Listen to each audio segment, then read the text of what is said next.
Devil, my friend. Fashion. Things to wear.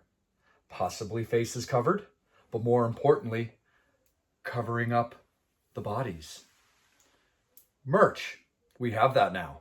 We are very, very excited to announce that Vampire and the Devil have partnered with our friends at Rockin' Horror Apparel. They are now taking care of the actual merch, the exclusive merch for the Vampire and Devil podcast, modeled by our very sexy devil right here. Oh, yeah. But we have all kinds of goodies to share with you. Got the hoodies. We got some shirts. We got some tanks coming up. We got some booty shorts. We got all the stuff you want to wear from the Vampire and Devil podcast, thanks to Rockin' Horror. Horns up. Fangs out.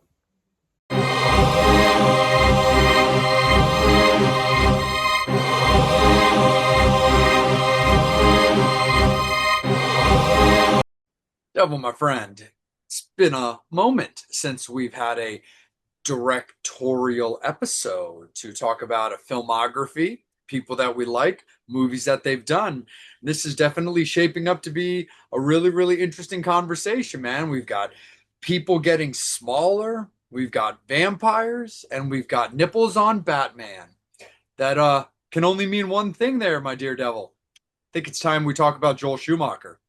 No, it's crazy. You know, when we did a lot of these director films and stuff like that, and we do the ones about directors and point. Most of them tend to usually have a good solid horror realm to them. Where Joel, man, we're going all over the place. I mean, yeah, there are a couple horror films. I mean, and of course there's the mecca of all of them, which the Lost Boys. We're gonna definitely when we get and talk about that one. But yeah, it's like.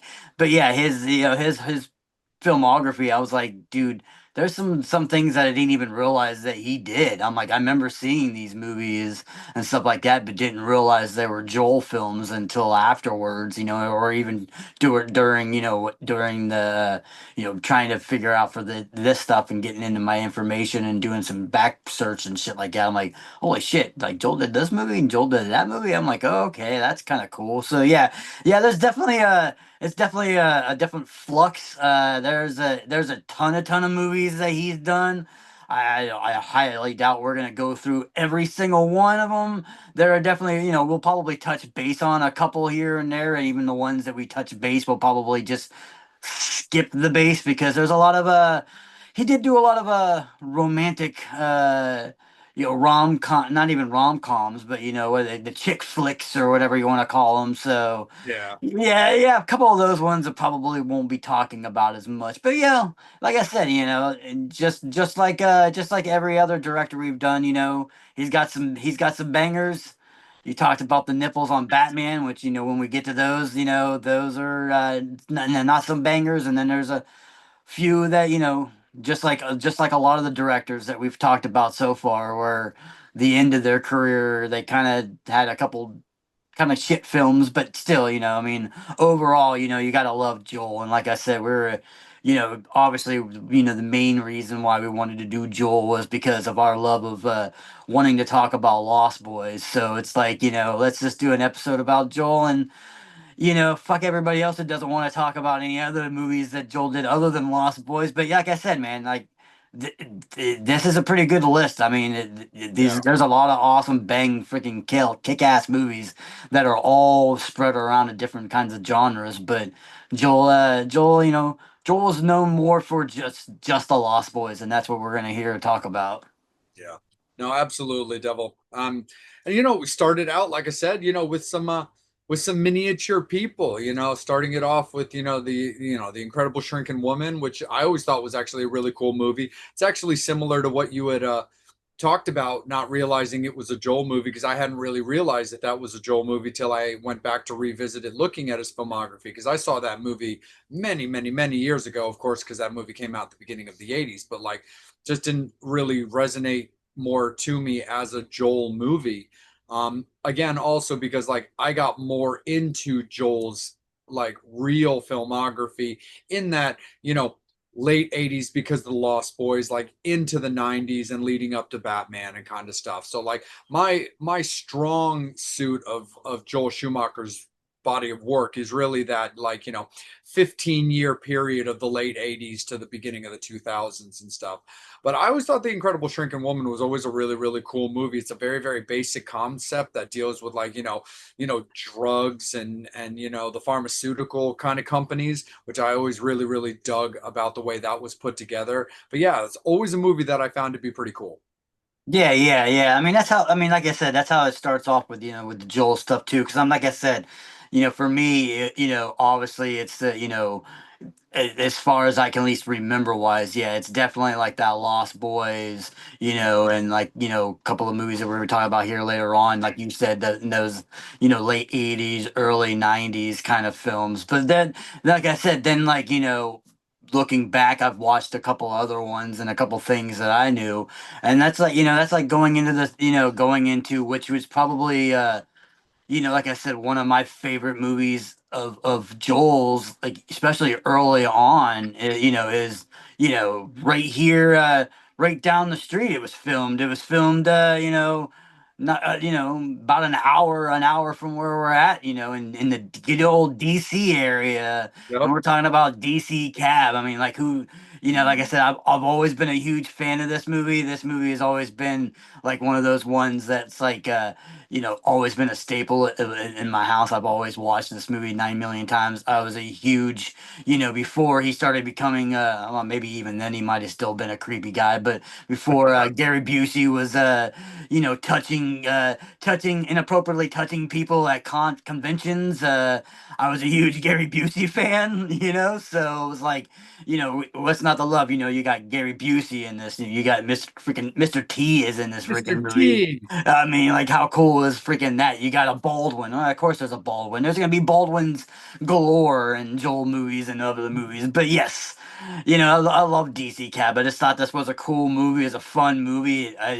It at one point I remember watching it and wanting to become a cab driver just because it looked so cool and they had so much fun and they were like, doing the dun dun dun dun dun dun dun dun dun dun the whole entire time. So yeah, I mean, like I said, I mean, this is probably like I said, this would be the earliest Joel movie that I've Yeah. liked, but I wouldn't go as far as saying it's like, it wasn't that first one that I remember seeing. Yeah. But like I said, but it's like, as far as the early Joel films, this is definitely like the beginning of the Joel, going into his filmography of a movie that started my love for his films, and I love DC Cab. Yeah, no, absolutely. I mean, and it's cool, because it's like it hits like at that kind of cast style too, where like things tie in like other ways as well. Because like DC Cab falls into that, like, it's definitely kind of like that cult style of a movie, but you still look at like the cast that were involved in it, where you had Mr. T, and so many people are big, A-Team fans, and Gary Busey, of course, is Gary Busey, but whether he had started going crazy or hadn't quite gotten there yet, I don't think he had really fully gotten there yet. Because one of my favorite Gary Busey movies, and I'm not going to get into a big diatribe about it because it's not a Joel movie, is the movie Rookie of the Year. Where he played the pitcher for the Chicago Cubs that kind of taught the young kid, how to be a major league pitcher and kind of fathered him properly and stuff like that. And again, we don't know how he was, when they would say cut, like between takes and stuff like that. But I always felt that Gary seemed pretty chill and pretty proper at the time that that movie came out, which was the early 90s and stuff. So I feel like I got to give Gary a little bit of the benefit of the doubt that he was probably, a cool, just another guy at the time of DC Cab. But that movie is just like so fun. Like just a bunch of mischievous cab drivers just doing their thing. And again, dude, it's Mr. T. Yeah, yeah. I mean, I don't know. I mean, like with Gary Busey, he was a little kooky in DC Cab too. He And you, was, you you're got to right. realize, like even with Silver Bullet and things like that. So Yeah, I mean, who knows? I mean, like I said, I've always been a huge Gary Busey fan. Like I said, I mean, minus all the, the kookiness of stuff like that of recent times, but like the 80s and 90s Gary Busey movies were always one of my favorites, and that's why I always loved DC Cab. And that's what's cool about, about his movies, like especially with Joel's early movies, you have this ensemble cast, in DC Cab, and then a couple years later, he gets basically what is considered maybe the beginning of what the 80s would call the Brat Pack, Yeah, with all the actors and stuff like that from movies like, Pretty in Pink and a lot of the John Hughes films, some movie, which we're yeah, going to talk about, St. Elmo's Fire, which you would yep, think, with that Brat Pack, you would think that this would be a John Hughes film, but no, it definitely was a Joel film, and it's a cool, fun movie. It's definitely got a lot of the cast members when you're watching, especially if you're watching it now and you see like how young everybody is. But oh, like I said, it's just funny. Like especially like I said, you got like you got Demi Moore, you got Rob Lowe, you got Emilio Estevez, you got Judd Nelson, you got Ali Sheedy. All those actors and actresses that were, like I said, part of that quote unquote Brat Pack and stuff like that, just so young and stuff like that. So it's fun to go back and watch that movie. I mean, I remember that movie. For me personally, the main thing that I've always remember about the movie, to be honest, until going back and watching again, is the damn theme song. That exactly. song, and for like the longest time of watching this film, for like the week afterwards, I kept singing "Almost Fire" way too many times, man. It just got stuck in my head. It's like a like a worm just into my brain. I couldn't stop freaking singing "St. Elmo's Fire," which is probably like the quote unquote best thing of this movie. But Yeah. it's still a good fun movie. You know what I mean? Oh no, absolutely. And I mean, I everybody like knows like I've always been incredibly fond of 80s pop music, 80s pop rock music and stuff like that. I still like the song St. Elmo's Fire to this day. But yeah, it's one of those things where it's like, yeah, it's not the strongest movie out there, of course, but at the same time, it does its thing. It's a rememberable movie. Again, the cast was really hot at the time, it was real, they were really coming to their own and really becoming well known around. And again, that catchy theme song can always like help when it comes to movies. And again, you don't need, like, don't get me wrong, a movie like Top Gun is worlds apart from St. Elmo's Fire and a much better overall movie. But my point is, you got a song, like, Danger Zone and stuff like that with some of those type movies where, you know, a movie can get that extra real boost to it. Just because of like a good theme song to it. But definitely, yeah, you're right, Devil. Probably the strongest part of that movie is the theme song because that there's a movie attached to it, even though technically it's more like a song that's attached to a movie, but it's become more of a movie that's attached to a song. But I guess it's about that time that we jump into what the Fangs and Infernos are gonna want to hear us talk about. Probably the longest segment of this particular episode. But at the same time, we're not going to drag it on too crazy because if the Fangs and Infernos want it bad enough, we can have a dedicated longer period of time to discuss this. So let's jump into Lost Boys. That is of course Joel's kind of coup de grace movie when it comes to what people know him for. The movie that's got the strongest following, the most legs under it, the most stalked out cast, ourselves included, as you and I have whittled our respective autograph posters and movies down to two people left that we need. One is more realistic. Two, neither one of us are holding our breath. But 1987, I mean, Lost Boys, it's always considered just about everybody's Mount Rushmore of vampire movies. Oh yeah, I mean this is like like I said, and with St. Elmo's Fire, you have like I said, you had that theme song. You got so many good songs are on this. You know what I mean? It starts off with a little bit of Doors. People are strange, and it kind of gets you into it. And obviously everybody knows Cry Little Sister from from the song. I mean, there's been about 9 billion different versions from every band from bands that you know to bands you don't know that have done versions of that song. But it's one of those songs though too that I love that like even when I used to show a friend of mine, I would show him like when I had this one band that I know did a cover of it. It was literally just like the very beginning of the song, like, hey man, tell me what the song is, and all of a sudden it was like boom, boom. I didn't even get into the song. He was like, is this a remake of Cry Little Sister? I'm like, how the fuck do you already like it just has one of those like memorable like Yeah. the intros, the boom, boom, boom.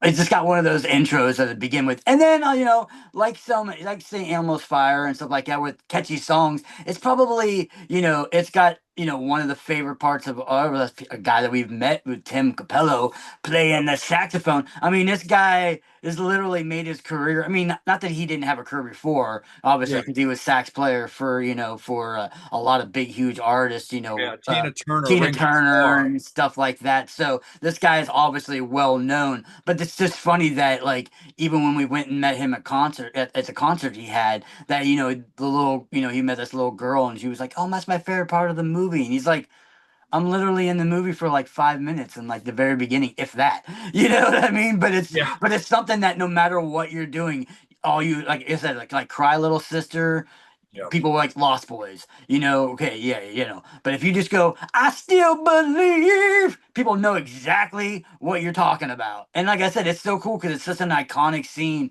for Yep. being such a quick scene. I mean, it's Yeah. literally like a 2 second, two It's minute scene. yeah. It's like 30. It's like a 2 minute scene with like 20 seconds of Tim, Yeah. actually on screen. But it's also really funny too when it comes to the whole music thing because of course Cry Little Sister has become so synonymous as like the theme of the Lost Boys. But the funny thing is so Mrs. Vamp and I just came back from going back home to Salem for a little while, and we were in one of the stores that we really like, and one song I have to bring up real quick, Lost in the Shadows, started Yeah. playing through the PA system of the store. And the thing that was so funny about that is she and I looked at each other and we just started laughing as both of us were going, Lost in the Shadows from the great Lou Gramm. But the thing that's so hilarious, and the cashier actually heard me say this out loud and started laughing and nodding. He was like, "You're right," is the theme of the title of that Lou Gramm song is Lost in the Shadows, the theme to the Lost Boys. Yeah. And nobody considers that the theme to the Lost Boys movie. Yeah, yeah. I mean, like I said, it goes down to being like when you think of songs, like I said, the songs that are in your head. Obviously, Cry Little Sister, I Still Believe, The People Are Strange, people always remember. And then people go to Lost in the Shadows, and people do remember that song. Yeah. But yeah, that's like I said, that's the fourth song you think of when it comes to the Lost Boys, and that's the actual official theme song of the Yeah. movie, which I thought was kind of funny. But like I said, we were talking about all the actors and stuff like that. The ones that we have not met, and the white whale, as we're gonna call her, Jamie, Gertz, with that multi-billion dollars that she's worth, Yep. stuff like that. So yeah, I mean, like I said, I mean, when it comes to this and stuff like that, that's what I'm gonna pose a question for you too. Well, not really a question, but kind of a statement. So whenever I know we do these director things, we always do our top five. Yeah. I'm gonna say here, and when obviously when the Fangs and Infernos see this and watch it and see our thing, we're gonna take Lost Boys out of it. Okay. Not put that in our top five because we already know that's gonna be me and yours number one regardless. Yeah. So so that's the question I'll give to you when we once we figure out we finish all this and we do all that we'll do our Joel one. Obviously we're gonna put 1 through 5 and then we'll put Lost Boys ahead of that one just because we know conclusively without even going through his filmology right now even in the beginning that we're gonna put Lost Boys as number one. I mean, that's It's gonna just be it's that's gonna just be no one, question. yeah, and then we can just do like 1A and then 2, 3, 4, 5. Yeah. Like, yeah, nobody just has a shot. It just does not exist for sure. But anyway, bringing it back around to the movie, I mean, it's just got everything about the movie just works. It's enjoyable. The cast is killer. I mean, Kiefer Sutherland, the start of the two Coreys with Corey Haim, Corey Feldman. We got Alex Winter, we got Bill from Bill and Ted, Michael Chance Corbett at a very young age playing Laddie, but then you've also got somebody, incredibly seasoned, not only like Diane Wiest, who played the mom, but also Edward Herman, who played the father vampire, as I kind of refer to it. I forget his actual character's name off the top of my Max. head. Max, thank you. And but yeah, played Max's character. And then of course, Sienna from Terrifier 3's father in his most iconic role in the franchise. No, just kidding. As Michael from The Lost Boys. I mean, it's just an amazing lineup. Great young actors that all went on to do lots of different things. I mean, you take somebody like Billy Wirth, who has had a very strong acting career, but also was a competitor on American Gladiators that a lot of people kind of forget about. Yep. And that's kind of a pretty cool thing, and then of course, Kiefer Sutherland being Kiefer Sutherland and all that kind of stuff. And one of my favorite memes that's been popping up a lot lately is this still shot of Kiefer from The Lost Boys, just kind of with like this look on his face, paired with a photo of his father, Donald Sutherland from Buffy the Vampire Slayer. And the meme is like the look on your face when you realize that your father was a vampire killer or hunter or whatever, which I always thought was great. But just a cool concept for a vampire movie. Just young, like punk vampires that just kind of own Santa Carla, as in Santa Cruz, California, trying to bring people into their tribe while running roughshod. But then you've also got the Frog Brothers and Jameson Newlander and Corey Feldman, who are basically, they know what's going on and they're trying to stop it. Just so fun, great cast, incredible soundtrack. And it's such a great movie, with me not being, a member of the Creatures of the Night Undead and loving a movie that so properly depicts part of my people. I would still absolutely love this movie like I do in real life just as much. Yeah, yeah, and that's what's crazy too. You talk about, everybody always talks about like the Twilight movies, which is there's a reason why I'm talking about it, and it's because of the Twilight movies and like, oh, it's a teen vampire movie. I'm like, well, Lost Boys was a teen vampire movie, and you didn't see them be cheesy. And then you talk about the glittering and all that stuff like that, which was actually kind of funny that I found out that the blood from Lost Boys, they actually had glitter inside their blood. Which Yeah. so there actually was glitter in the Lost Boys movies, but I mean, it's everything's so great too, and it's got such a cool and iconic ending, which is always up to debate because Yeah. people it's Davis. never really explained, but with the grandpa. Was Yeah. he a vampire hunter? Was he some kind of like Van Helsing or something like that? Because he knew even at the very end, he's like, the one thing about all that is all these goddamn vampires, you know what I mean? And the whole entire time, he's making the the fence, and he's got like all the poles, and he's making them sharp, and you kind of makes you think that maybe the grandpa was a vampire hunter the whole entire time. But yeah, it's definitely, like I said, when it comes to vampire movies, it's definitely on the top of that Rushmore and stuff like that. And it's just a cool and fun movie, and it's like it's one of those ones that, like, even if you want to put like these mechas of these vampire movies, we're gonna talk about like Bela Lugosi's Dracula and Nosferatu, and even Bram Stoker's with Gary Oldman and stuff like that. Those are iconic films. But the thing I like about this movie is that you can watch it a billion times. But some of those ones you can watch,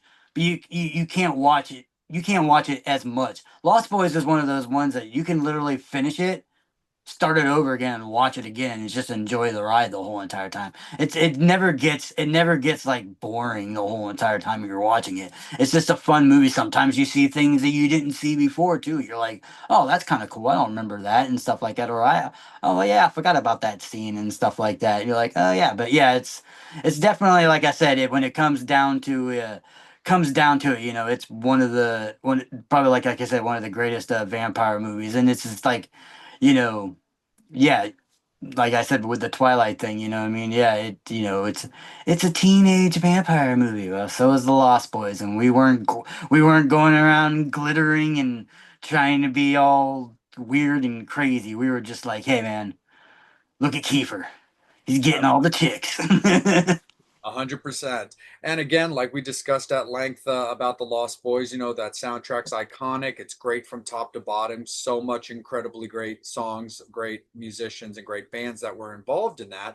And the thing that's also kind of funny about Joel Schumacher is he didn't always just stick to film, he dabbled in a couple of other things. And one of the things that I do think is kind of funny is after he had gotten done with the Lost Boys, for example, and one of the songs that was featured on their soundtrack was Good Times from the band In Excess, is that Joel has some experience directing music videos for In Excess. Yeah, yeah, I thought that was kind of cool. It was like, hey man, it's like a lot of, especially when you go back into directors from like the 80s and the 90s and stuff like that. You tend to like a lot of directors that have like do these big iconic movies that have like a really good soundtrack or something like that to it or thing like that tend to have always done at one point directing and stuff like that, directing these music videos and things like that. So I always thought that was kind of cool that that it was kind of like, I guess, like, iconic that they were like, hey man, can we get a song into one of your movies? And it's like, hey man, I can probably pull some strings, but you gotta let me direct one of your music videos or something to the extent like that. You know what I mean? But yeah, I always think that I always thought that's cool. I mean, that's a little tidbit of information when it comes to Joel, as most people just know him as these kind of directors and stuff like that. And a lot of people didn't realize that he did do that. Did do the music video route too. But it's just kind of funny. And then like I said, and then going right into our beloved Keither Sutherland land and stuff like that. It's like if you got a lead, the lead guy, we kind of felt like you didn't get enough of Kiefer in the Lost Boys. You kind of wanted to see more of that strapping young guy with the blonde hair. Then, you didn't have to wait too much longer because Joel made a movie a couple years later called Flatliners. Called Flatliners, Yeah, absolutely. yeah. Yep, he was take he kind of came, out off the music videos back to a little bit of that romantic comedy kind of thing in Cousins, but then you get back into a genre that back into our world with Flatliners. And I mean, Flatliners is always like I always thought Flatliners was a really, really cool movie. The funny thing is, like, I liked it the first time I saw it way back in the day, but it still took a little bit of a couple extra watches to kind of like grow on me a little bit because like while I definitely like those sciency kind of psychological ones, sometimes if they don't quite hit me where I need them to, whether it's like the certain channels or the way they're kind of building up towards certain dramatical scenes or certain storytelling, like stuff like Alien, hit me right away. It went right in the directions I wanted it to do to get my attention and keep me there right away. Same with Species. I just really loved the direction, the style, and the storytelling in that way.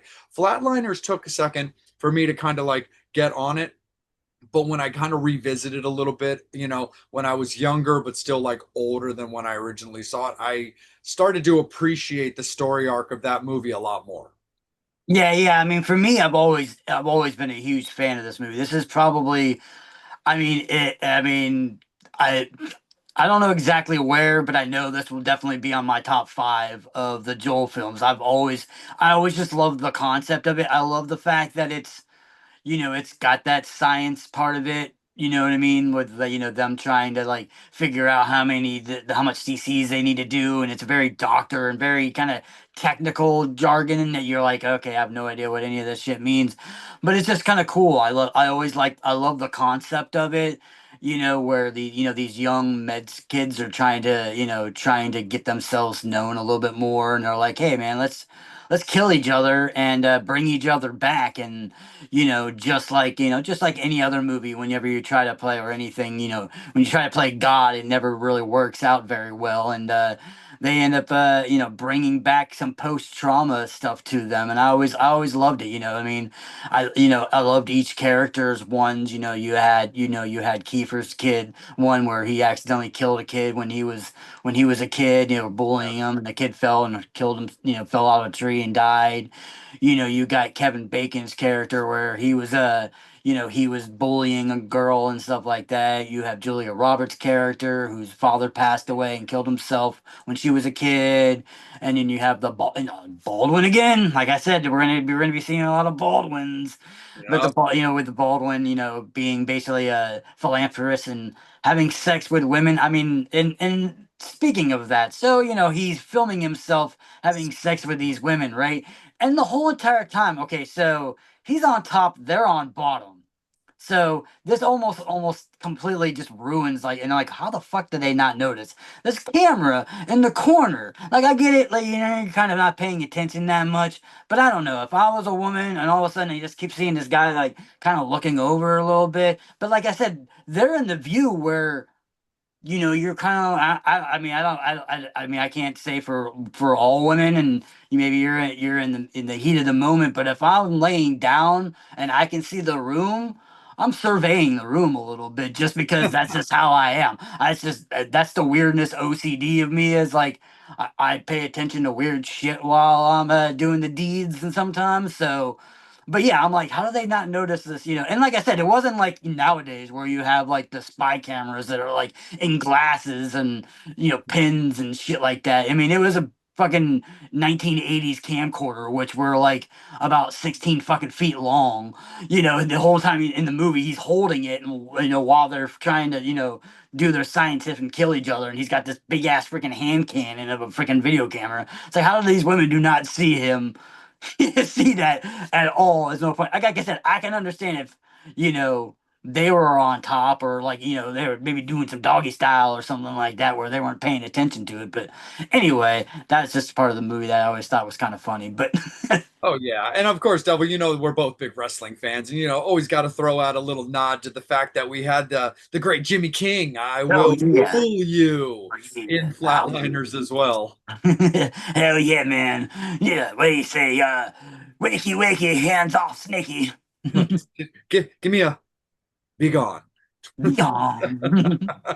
But Yeah, I no, mean, like I said, I was a huge Oliver Platt fan too. I mean, like I said, all those. It's like I said, it's such an ensemble cast. I mean, like I said, even Julia Roberts. I know she was mainly known for doing, Pretty Woman and these kind of, more. She was mostly known for more like the chick flicks and things like that. I mean, obviously, the big one for her would be Hook. Obviously, playing Tinkerbell and stuff like yeah, that, Pretty which Woman.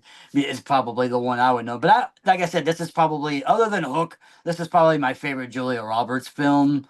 So I always just thought it was cool, and I was like them going back, and like I said, them dying and them like basically trying to like change their ways and stuff like that, and that's basically what the movie is about. Them chasing down and trying to like make amends for all this stuff like that, and like saying that like sometimes when you die, it's almost it almost kind of reminds me of sometimes they come back from like Stephen King. It kind of feels like a Flatliners kind of felt like a Stephen King movie Yeah, to me a little bit. But like I said, I've always loved it. I always just thought it was just a cool movie, just cool shot. I've always thought it was just like they're doing this in like a in a renovated church and stuff like that, where there's all these like murals and shit going around. Yeah, I always thought Flatliners was cool. I mean, I know they made I know they made the remake. The yeah. remake was I mean, it was decent, but it just didn't have that. It didn't have that spark like the original Flatliners had.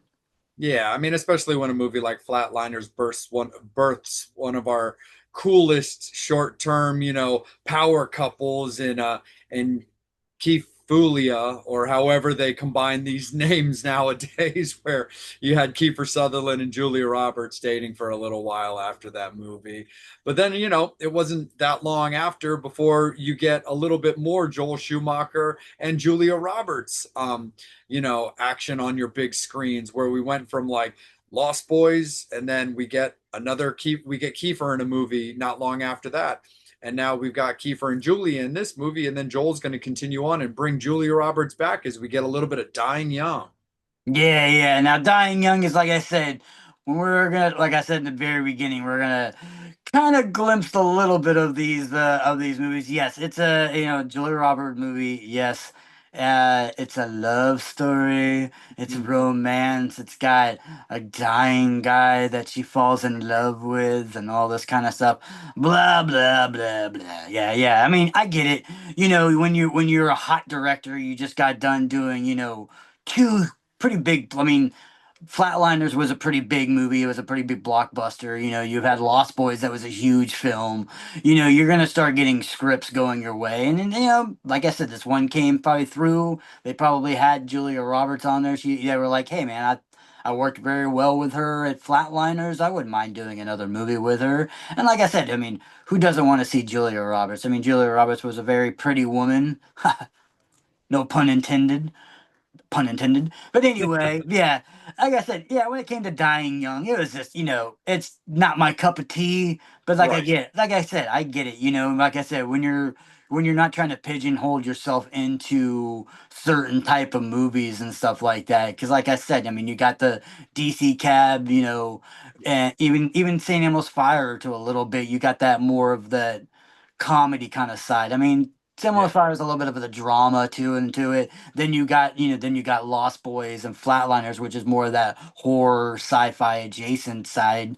So it's like, okay, now I'm gonna go into the smooth jazz of the chick flicks and stuff like that. But that doesn't last too long because it Because gets then we get to down. talk about Iron Maiden.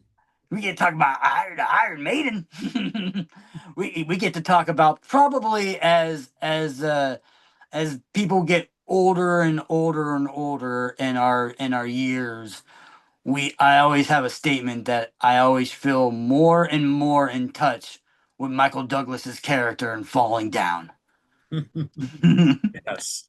No, absolutely. Like that movie's insane. Like, have you ever I got turned on to that movie actually kind of like later in life, actually. That was just one of those movies that I really can't explain why it just didn't really hit me. Like, it's in that, but like I said, it's in that ballpark of like Joel movies when Joel was hitting my radar. But this was just not one of those movies that I really got to enjoy. I mean, I got to check it out not too terribly long after that, but I was either like in I think I was in like college or something by the time I was like the late 90s, early 2000s. So again, not too terribly far after that, but like who can't relate to this movie? Like maybe not the overall just murder destruction type of the thing, but like the idea of just a guy just pissed at the world, at his just constant revolving life of just you know up, work, bed, up, work, bed, and nothing making his situation any better. Falling Down is on an insane level of crazy. Like when the bubble pops in that movie, the bubble doesn't pop. It's like a giant grenade goes off. I mean, that movie is incredibly whacked when Michael just completely loses his mind officially in that car. Yeah, exactly. Like I said, this movie when it came out, I've always watched it. I've always loved it just because it's a fun, action-packed movie of this guy just having the worst of days, I mean, like I said, he's stuck in traffic the whole entire time. He's just like, fuck it, I'm getting out of my car. Then he goes to a convenience store and he just wants a soda and they won't give him change. And then it's like this. It's just one thing after another. This guy is like these people keep just poking the bear, and that's what I say. You know, they're just like they just keep getting onto him. He's just get eventually just it's like a postal worker. You know what I mean? It's like when you heard about the post office workers that just went in there and started shooting everybody all the time. It's like that's what they're kind of reminding me of. Like I said, but yeah, I mean, like I said. When I got older and stuff like that, you can just more relate about it. Like, oh my God, it's just so funny. Like I said, which is funny because Michael Douglas has always said this is out of all his filmographies, this was his favorite movie to do. And like I said, I always love it and stuff like that. Just because, like I said, it's what happens when you have just a regular guy just can't take it anymore and just snaps and goes crazy. And he's just like, the whole entire world, he's got like, you know, this whole world just going at him and stuff like that. And one of my favorite parts of the movie, though, I always laugh about was like, yeah, the drug dealers coming after him and stuff Yeah. like that. And then, this guy's boom, boom, boom, and he's like, boom, boom, bam, bam, bam, bam, bam, and he just like, and all of a sudden, he shoots him in the leg. And he's like, "Man, take some fucking shooting lessons, asshole." Basically like making fun of him the whole entire time. But yeah, it's just like, yeah, like I said, it's just one of those. It's just one of those movies that when you watch, man, it's just so much. It's fun and enjoyable to watch it because it's just so much impact, and you just get along with this character where like Yeah. even when he goes into like the surplus store and this guy's like, oh yeah, you're that guy, oh yeah, man, I'm gonna show you something. Even Yeah. this guy, the neo-Nazi guy, like, he thinks that, this guy's going around doing all this stuff because he hates minorities or happened to be where he was walking through, and his path of destruction has been, through like, minority stricken areas and stuff like that. So this guy thinks he's that, and he's like, no, I'm not like you, man. I don't hate these fucking people, man. Like, no. And he's like, bam, I'm gonna kill the fucking Nazi guy too. Yeah. He's just like, fuck And you. I'm not like you. oh yeah, and there's just so many relatable things throughout the movie, even down into the crazy. But even just going back, I mean, honestly, one of my favorite movies that also, one of my favorite moments that, of course, also kind of adds to when leads up to him snapping it. It's just the simple, it's just the scene in like the McDonald's like restaurant where like the guy can't even get his egg McMuffin because the cashier's like, "Look, I can't help you. We've switched over to lunch," and he's just like, "I just want breakfast." Like it kind of it's got that kind of Big Daddy feel, like when Yeah. So the get the kids some breakfast. will somebody get the kid a Happy Meal when he's just Yeah. like, we've switched to breakfast. It's like we're 4 seconds late. No, you're 30 minutes and 4 seconds late. It's Yeah. just little things like We're that. in yeah, yeah, yeah. We're in this movie, he's literally like breakfast ended like 4 minutes ago, which I think is funny about that whole entire scene. He's going off and he's tantruming, and then they're like, pulls out the gun. He's like, oh yeah, we're making. And he's like, you know what? I think I will have lunch. Yes. No, 100%. But then it's also kind of cool, Devil, because coming off the heels of Falling Down, which I think is such a cool movie, like we just discussed, but like it goes into probably, you know, one of Joel's next, like I would probably call like more mainstream success movies where you hear about this movie a lot. You hear the name on the regular to it, and that's the movie The Client. Oh yeah, yeah, yeah. There was another one too that I've always really liked. You know what I mean? I've always been into those like like true story kind of drama, kind of court, kind of maybe like mobster kind of films and stuff like that. So I've always loved that. I mean, not only is that it's got a huge freaking awesome ensemble, you know what I mean? I mean, not only do you have, Tommy Lee Jones is in the movie, which is awesome. You got Janet, Susan Janet, yeah, you got Susan Sarandon from Rocky Horror Picture Show in it, so obviously right there, I'm already gonna go for it. You got Marie Louise Parker in this film, before she started being super big, and she was in Weeds and all that stuff like that. And it's got a lot of young Brad Renfro in it. yeah, You know what I mean? Which I've always, a lot of people know him more for like Apt Pupil and stuff like that. Is and another young actor that we lost pretty young, to drugs and suicide and things like that too. So it was like, so you watching this movie, you could tell he was like, one of those like, young character actors, or that would probably would have gone on to being a huge career. But obviously, sometimes life takes different tolls and different things and stuff like that. But I've always liked this movie. I always thought it was like a cool movie where you have him see basically this mobster's lawyer, basically trying to kill himself the whole entire time. And he's trying to put the tube in the car, and all of a sudden they pull the tube out, and the guy's like, what the fuck's going on? Why can't I can't myself? And then all of a sudden, seeing that and stuff like that. So, obviously that, the guy kills himself, and then everybody's trying to figure it out, and that's why they're trying to get this kid to confess so that he can try to get the mobster guys bad. Mhm. No, absolutely. I mean, Brad Renfro was always such a cool actor and stuff like that. It kind of had that, always kind of had that Jonathan, was it Brandis Yeah, Jonathan Brandis, yeah. like feel to it, unfortunately, where you just, it's easy for us to say, man, he would have gone on to such bigger and better things, but we're not in that headspace like he was and stuff like that. So it's definitely a crazy one when it comes to that. And then in typical Schumacher fashion, we have an actor in a movie he does, and then we have the actor again in the next movie he does, and that's in Tommy Lee Jones. You know, Yeah.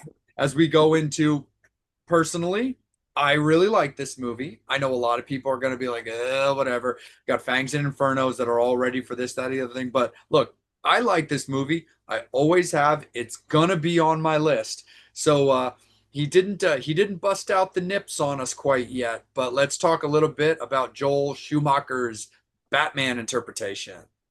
Yeah, so Batman Forever. yeah, Batman Forever. So yeah, when it comes down to the Batmans, before we started getting into the Christian Bale Batmans, you have the first two, Batman and Batman Returns from Tim Burton. You have Batman Forever, and then you have Batman and Robin. And then Batman and Robin and Batman Forever are both directed by Joel, which we'll get into Batman and Robin. But yeah, I guess as far as that, I think this one for the two Joel Batman movies, Yeah, this is definitely the better one. 100%. One, Tim Burton produced this one, so he continued on to making the Batman movie, where the Batman and Robin he decided not to.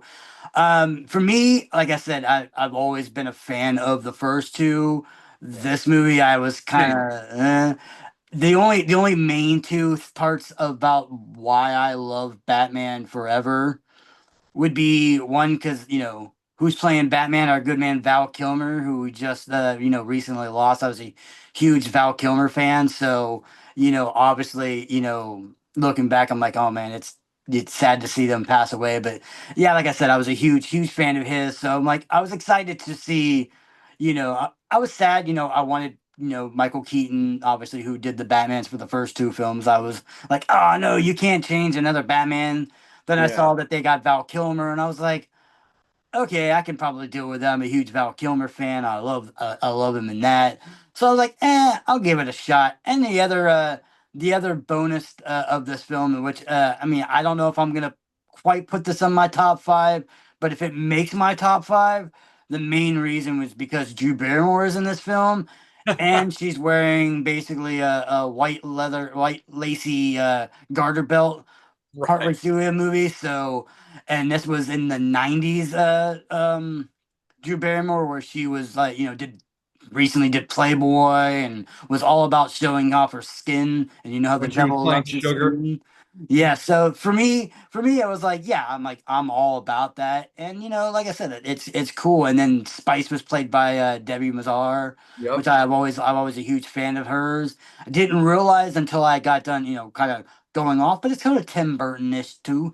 I just got done watching the Pee Wee Herman himself documentary, and I didn't realize that those two were super tight with each other, to a point where she would go on say that they were basically boyfriend and girlfriend, even though Paul Rubens, lived was a gay man, but it was closeted for most of his career because he just didn't, that. But I always thought that was kind of cool. So when I found out about that, I'm like, oh man, I never really knew that they were kind of like, that item sort of like. So it was kind of cool to see, when watching the Batman movie. But yeah, going back to Batman. Yeah, it's you know, like you said, it's a tough pill to swallow.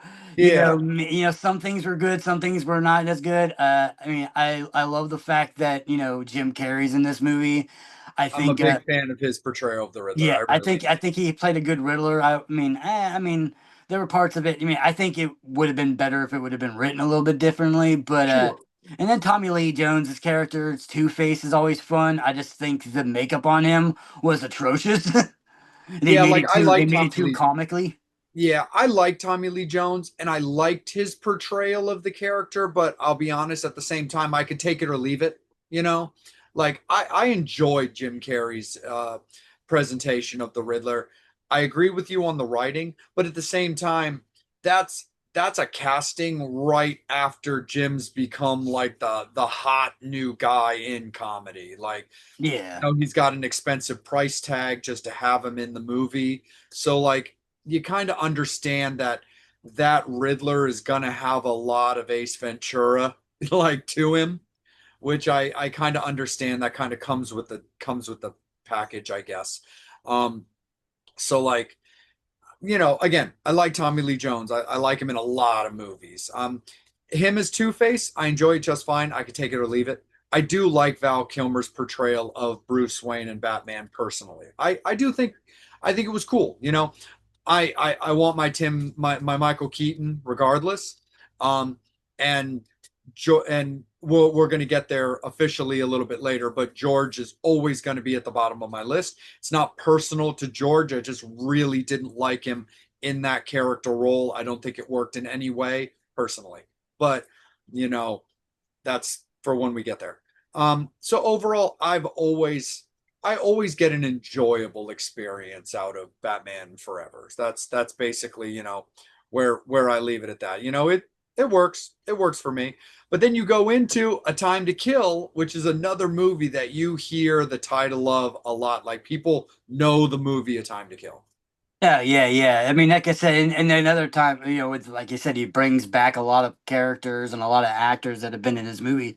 You got Oliver Platt, and then why you've worked with you worked with Kiefer so many times. You might as well bring in Papa Kiefer, Yep. and actually throw in a little Kiefer too. You get a little bit of both Sutherlands. You get Yeah, you get Kiefer and Papa's Daddy son. and Daddy with Donald in this movie. But yeah, I mean, most of it, obviously, the people who are fans of this movie, who know about this movie. Obviously, it's Sandra Bullock. Is a big character, and you got Matthew McConaughey. All right, all right. Dazed and confused, Matthew. Yeah, that's what I like about those high school girls. I get older, they stay the same age, and then now he's gonna be a lawyer. It's kind of creepy. Yeah, yeah, but Devil, I mean, you're a filthy, filthy man. Yeah, but anyway, like I said, even when it comes to that, it's such a good. You got Charles Dutton's in this Yeah. movie. You got Kevin Spacey. Kevin Spacey's in this movie as the dick. Oliver comes back. Yeah, yeah. Oliver comes back. Kevin Spacey, the dickhead. The other dickhead lawyer and stuff like that throughout it. And then like even for horror fans, if you're into Easter eggs and stuff like that, you have a cameo in her first debut of what's Octavia Spencer from like Yes. all the good horror films and stuff like that she's done. She plays a little small role as a nurse and throughout this movie. But yeah, I always thought this was a fun, not a fun movie. I always thought this was a great movie. It's one of those ones where it's loosely based off of true stories and stuff like that. Especially with where Samuel, the gist of the movie is Samuel Jackson's character is, his these redneck guys basically try to rape and murder his daughter, Yeah. and basically almost kill her to a point where he just goes and they're getting ready to go on trial. And he knows that these guys are going to basically just get off because this is based in the early, probably in the early like 50s or 60s, I think, or somewhere around that time period where, black rights are not very, very strong, and it's in the South. So obviously these two white guys are going to basically just get a slap on the hand for basically, ruining this little girl's life and stuff like that to the point where they almost killed her. So he just takes matters in his own hands and Yep. does what, what everybody would do, and what people would do, and takes it in his own hands and kills the two guys right in the court. And that's the controversy. The big controversy of this film was, even when they were, the book that it was based off of, which I believe is a John Grisham book. I think Yep. Grisham did it. But I remember, the big thing about this one in the movie too, like, because a lot of people didn't want to touch it, and Joel was like, he's like, shit, I love controversy, so let's just go and do it anyway. But a lot of people didn't like the book and the movie because overall, it kind of, especially with the ending, Yeah. it kind of gives them praise, and for people who murder people. And like I said, it gives that thing. I mean, granted, yes, I mean, he was drove to it, and these guys did this horrible act to his daughter, and but it's basically just saying, like, that it's allowing somebody to avenge something like that. So that's like, you know a lot of people were like, yeah, didn't really like the movie, didn't like the book and stuff like that, because it kind of glorified this murderer and stuff like that, and Samuel Jackson's character. Yeah, it's got a very similar feel to the end credits of the Boondock Saints, where Yeah. the news reporter is asking people's opinions on these saints, and you've got the people that are like, nah, man, they're standing up for people like us. They don't want they're getting rid of all the slime and the scuzz bags all over the streets that make it unsafe for the common folk and the hardworking citizens. But then you get the other people, obviously, that are like, who are they to be judge, jury, and executioner? I don't want some guy to be able to come and whack me just because they stubbed their toe or saw me jaywalking or something like that. And I'm embellishing certain things, but it was that basically end credits. Definitely had that same kind of feel. And it is kind of an interesting, movie. It was a very interesting movie to watch in preparation for this discussion, Devil, too, especially with like the current social unrest that's going on in the world and stuff nowadays. So it was an interesting movie to go back and watch, knowing that it was in the late '90s, mid to late '90s. And 30 years later, there's a lot of this crazy, what justifies taking things into your own hands and stuff. So, but it's a cool movie, and it's just another opportunity for Samuel L. Jackson to throw out his motherfuckers. Yeah, and like I said, and even when we were doing the little tidbit, I thought something was kind of funny too, because I didn't really realize it when I watched it, and then rewatching it again too. During the movie, like I said, it's a court film. They're bringing people on the stand so they can do their thing, and the doctor that the prosecution brought up was the same actor that was the doctor in Silence of the Lambs, which I always thought was Oh, funny. The guy right. who the guy who collect all the who eventually collected all of Dr. Lecter's things, and then sold it, and the continual movies and stuff like that. I always thought that was kind of funny. I'm like, wait, because like I said, I completely forgot that he was in the movie. And then all of a sudden they're like, okay, we're gonna bring out our doctor. Okay, doctor. And I'm like, that's kind of funny. He's playing the doctor in this movie too. I'm like, oh, you better watch out, man. He's gonna get he's gonna get Anthony Hopkins after you, and they're gonna have to go see Buffalo Bill and go to his house. Absolutely, 100%. And then as we move along in the filmography, we'll just do what we have to do with this because it's that time. So we're going to have a brief discussion and we're going to get back to The Dark Knight as we talk about Batman and Robin. For me, look, this movie just is what it is. And again, it's one of the craziest things to actually see nips on Batman. And that's where they are. My thing about this is like, look, the idea, the script didn't bother me, the story didn't bother me, like what they were trying to tell didn't bother me. I just so there's a certain amount of casual enjoyment I do get out of this movie if and when I choose to watch it. The problem is, I really don't like the portrayal of any of the characters, nor am I particularly that fond of anybody's portrayal of those characters. And the funny thing is, Devil, they're all people I like. Like, I like George Clooney just fine. I've seen, I grew up with him appearing in really old horror movies like Attack of the Killer Tomatoes and Horror High, Return to Horror High. But like, with the exception of him as Bruce Wayne with kind of that suave sophistication, that's all that really worked for me. Other than that, I really can't stand him as the Batman character at all. It just doesn't, it kills my buzz. It doesn't work for me. I love Uma Thurman, Pulp Fiction, all these other great movies. Doesn't work for me as Poison Ivy. Can't connect. A jack ginormous Mr. Freeze. I grew up on like Adam West's Batman, where I'm used to Mr. Freeze being this skinny dude, but this big He's macho, a nerdy science guy. yeah, the nerdy science guy, but this big macho, very one liner laden character didn't work for me. Again, look, it's cool that he enjoyed the character. I know that he pays $1 to Universal Studios every year to be able to keep his Mr. Freeze outfit. And again, look, I like Chris O'Donnell just fine. I like Alicia Silverstone just fine, but meh, take him or leave him. It doesn't, it just is what it is. As far as the story, the concept of what the movie's about, I get it. I think it makes sense. But the fact that Bane is this bumbling goof, yeah, none of the characters, in my opinion, are executed properly, even though they're all played by pretty exceptional actors and actresses. Yeah, yeah. I mean, it definitely, like I said, yeah, definitely. When it comes to this one, yeah, it's just hard. Like I said, like I said, I'm a huge fan of Arnold too. I'm a huge fan of everybody, a huge fan of George, huge fan of. I mean, to me, I think the only good Grace, like I said, even her character wise, isn't that great. But Uma Thurman looks amazing in this movie. So, Oh, sure. but yeah, that was kind of the reason why they got her because she was just so the how good she looked and stuff like that. But yeah, like as a Poison Ivy though, I thought it was just like I said, everybody's characters in this was just way too over the top, way too cartoony.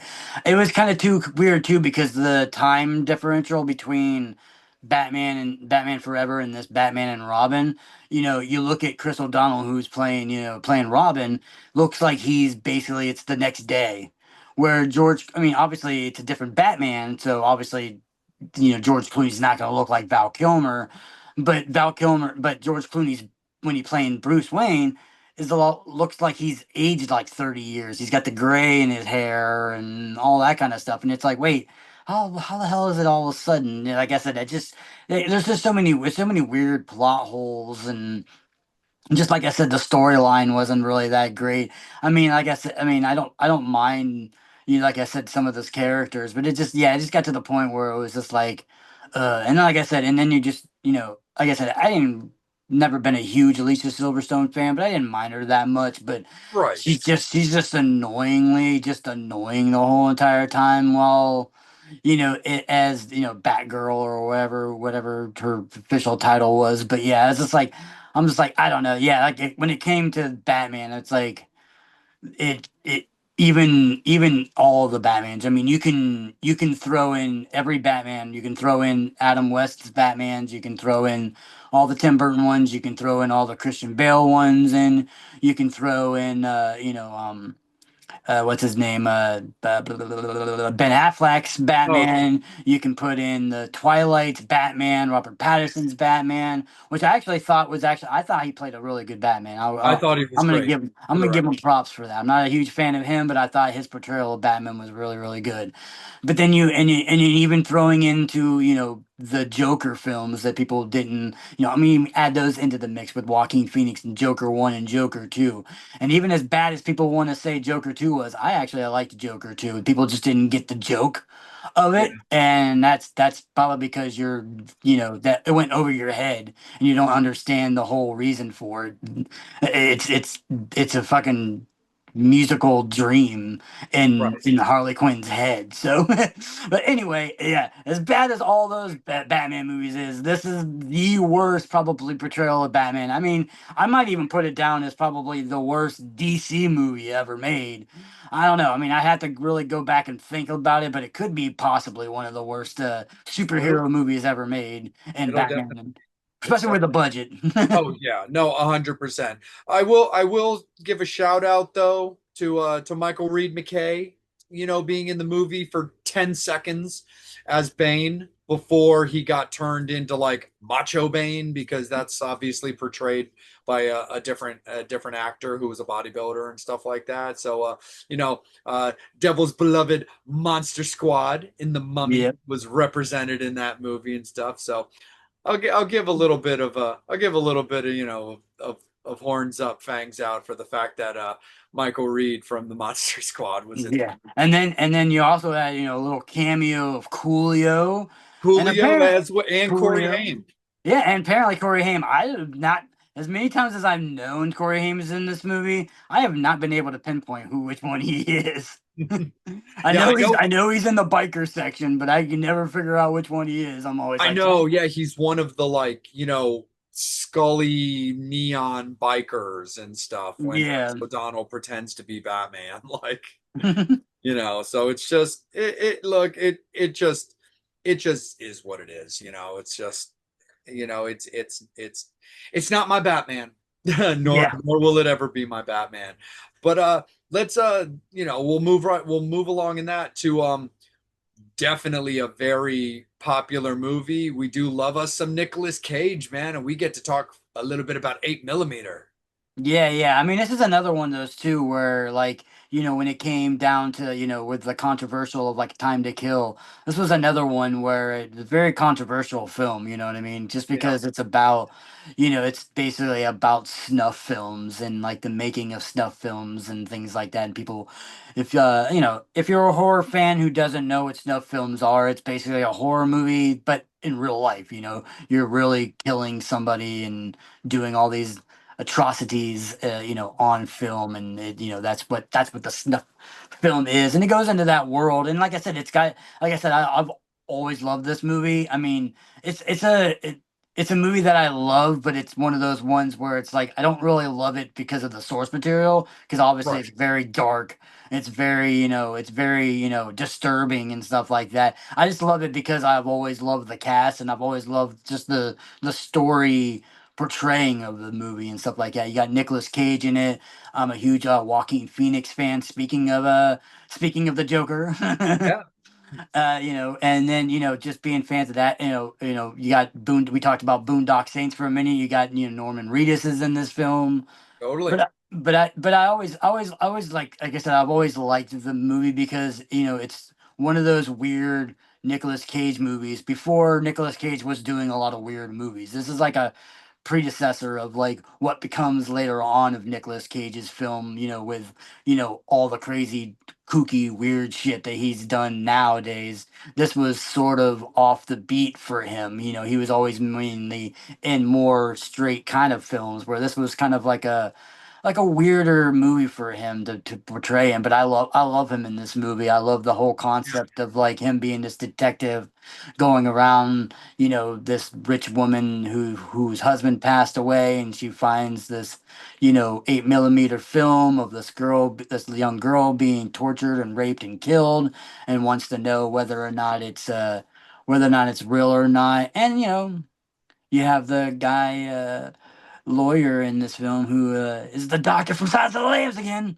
He's always yep, coming. He's always coming out. But anyway, yeah. Like I said, I always thought this was a cool movie. I love Chris Bauer's portrayal of the monster in this movie as the big bad man. You have Stormheart. I've always liked him too, as the main porn guy that's like going around and like making the films and stuff like that. But like I said, I always liked this movie. Like I said, I've always found this being like a really cool, kind of like in the vein of like Seven and yeah, those kind of films where it's a dark film. It's definitely not everybody's cup of tea. It definitely goes down some paths and roads that some people don't want to see, especially when they start going and delving into the snuff world. And Phoenix character is like kind of taking them into these like shady and seedy little places, yeah. and places that the devil would be found in. Definitely have frequent a few of those establishments, porn stores. Not to the extent of these snuff films. I'm gonna let you go, let you know that that I'm gonna. The devil is not into snuff films.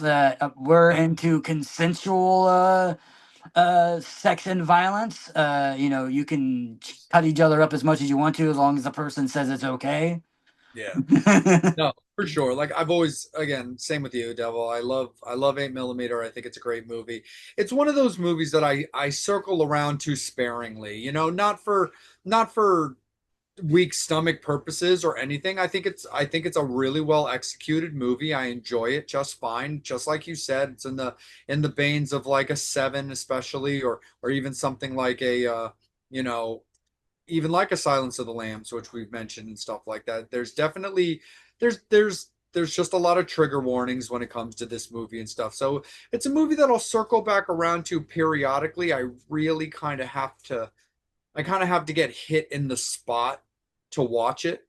So it's not, I wouldn't go so far as to call it a yearly movie for myself, but it pops up periodically around where I'll give it a watch and stuff like that and Hmm. just kind of refresh my memory of it. And it had actually been a few years actually since I had last watched 8 millimeter when we were, you know, getting ready to talk about this. But it's definitely a cool movie. It's definitely a tough one. So Fangs and Infernos, definitely be prepared when it comes to that. And as we continue along the my playful banter of people coming right back, we're gonna stick with Chris Bauer. We're gonna bring in the great Robert De Niro, and we're gonna address the late great Philip Seymour Hoffman. Devil, my friend, you are oh so flawless.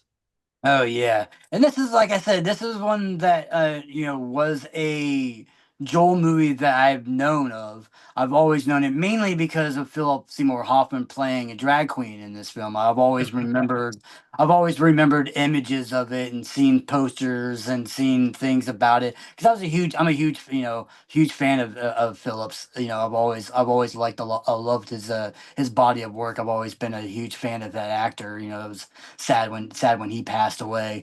Yeah. But like I said, so it was one of those ones. But I don't remember ever watching this until I started getting into our preparation for the Joel films, and I was like, you know what, especially, which is kind of weird because I'm a huge, people who might know me or not know me, I'm a huge fan of drag queen movies. I love like Tu Wong Fu, and I watch RuPaul Drag Race a lot, and I love the Boulay brothers with the Dragula and stuff like that. So I've always been into it. Now, like I said, I've always known about the film, but just never really, I don't know, just never really went out of my way to go and watch it. And then, like I said, as I was watching this, I was pleasantly surprised. I thought this movie was really well written.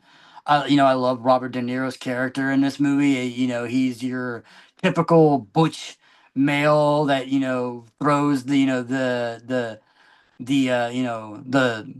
gay F slur, as we're just gonna say a lot. He says that word a lot in this movie. So it is a little bit of a warning if you've never seen this movie and you are a little bit of a offended by that word. Not saying that people shouldn't be offended, but you know what I Sure. mean. You know, it's definitely a lot of what do you want to call that, with a lot of like homosexual bashing and like Yeah. bigotry and thing in this Bigotry. movie, especially in the beginning of Robert De Niro's character, because he's a ex-cop, he's a butcho man. He does everything that a man should do, and man should do this and men should do that.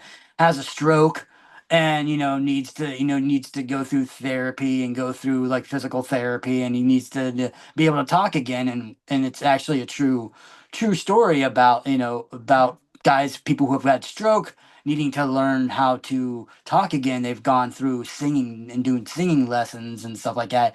Who it helps them be able to move their mouth a lot more and be able to speak again. So it's a very good speech therapy actual tool.